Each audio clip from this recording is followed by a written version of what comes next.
মোহাম্মদপুরে চাঞ্চল্যকর হত্যার পর অভিযুক্ত গৃহকর্মীর ছবি, পরিচয়পত্র তো কিছুই ছিল না পুলিশের হাতে। শুধু আয়েশা আক্তার নাম দিয়েই তদন্ত শুরু করে মোহাম্মদপুর থানা পুলিশ।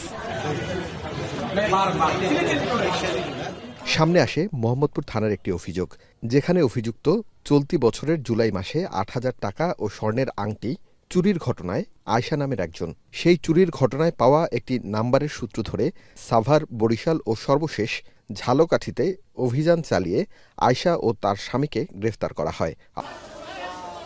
গ্রেফতারের পর জিজ্ঞাসাবাদে জানা গেছে, মোহাম্মদপুরে মা মেয়েকে হত্যার আগের দিন তাদের বাসা থেকে ২,০০০ টাকা চুরি করেছিল গৃহকর্মী আয়েশা।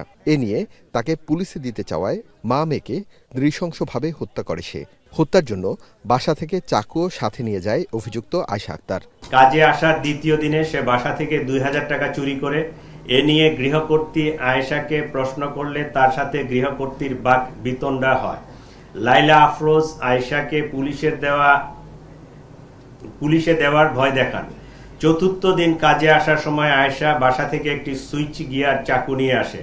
ঘটনার দিন টাকা চুরি নিয়ে তাদের মধ্যে আবারও কথা কাটাকাটি হয় এবং ধস্তাধস্তির এক পর্যায়ে আয়েশা গৃহকর্ত্রী লাইলা আফরোজকে সুইচ গিয়ার দিয়ে এলোপাতাড়ি ছুরিকাঘাত করে। এ সময় তাদের মেয়ে নাফিসা তার মাকে বাঁচাতে এগিয়ে এলে তাকেও ছুরিকাঘাত করা হয়। ছুরিকাঘাতের ফলে অতিরিক্ত রক্তক্ষরণে মা ও মেয়ে দুজনেই মারা যান বলে প্রাথমিকভাবে প্রতীয়মান। খুনের পর ল্যাপটপ ও মূল্যবান সামগ্রী লুট করে পালিয়েছিল গৃহকর্মী আয়েশা। এর আগে নিজের বোনের বাসা থেকেও ২ লাখ টাকা চুরি করে সে। ঘটনার সময় আয়েশা নিজেও আহত হয় এবং রক্তমাখা কাপড় চোপড় পাল্টিয়ে মেয়ে নাফিসার স্কুল ড্রেস পরে বাসা থেকে বের হয়ে যায়। যাওয়ার সময় ব্যাকপ্যাকে একটি ল্যাপটপ, মোবাইল ফোন আরও কিছু জিনিসপত্র নিয়ে যায়। বাসা থেকে বের হয়েছে সোহরাওয়ার্দী মেডিকেলের ভিতরে গিয়ে পুনরায় কাপড় পাল্টিয়ে তার নিজের কাপড় পরিধান করে সে সাভারের উদ্দেশ্যে রওনা হয়।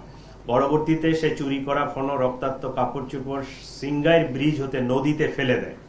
এই হত্যাকাণ্ডের পেছনে কোনো সংঘবদ্ধ চোর চক্র রয়েছে কিনা তা খতিয়ে দেখছে পুলিশ। থার্ড পার্টির ইন্ধন এইরকম আমরা কিছু পাইনি, সে হ্যাবিচুয়ালি এই কাজেই করে। এর আগে আরিফ হোসেন, এখন, ঢাকা। যে জুলাই 25-এ